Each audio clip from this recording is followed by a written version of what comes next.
മെയിനായിട്ട് സ്റ്റേജിന്റെ മുന്നിൽ തന്നെ വേണം. തപ്പലെ വായിക്കുന്നത് നമ്മളെ തുണകനാണ്. പ്രാക്ടീസ് നടന്നു കൊടുക്കണം. എനിക്കൊന്ന് വെക്കേ.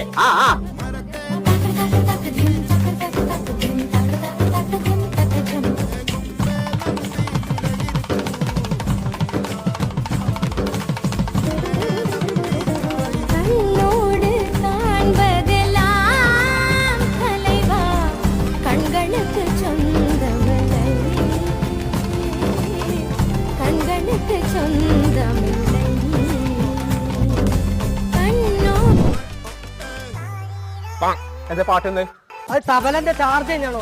തബലന്റെ ചാർജ് കഴിഞ്ഞിട്ട് പാട്ട് നല്ലതാണ്. അപ്പൊ നല്ലൊരു സ്പീക്കർ കൊണ്ടുണ്ട്. നാളെ നീ സ്റ്റേജിന്റെ മുന്നിലുണ്ടാവും. ദേവിയെ, അതൊക്കെ പരിപാടി കാണാൻ വരുന്നുണ്ടെന്നുണ്ടെങ്കിൽ നിങ്ങൾ ഈ തവളനെ പോലത്തെ ക്ലാസ്സും ഓട്ടച്ചെരുപ്പൊക്കെ അയച്ച് എങ്ങനെ സ്റ്റേജ് കയറുക? അതിനെ കുറിച്ച് ചോദിച്ചണ്ട. ഞാനേ ഓൺലൈൻ കട നടക്കാണ്ട് ഒരു ഇൻസ്റ്റഗ്രാം പേജ്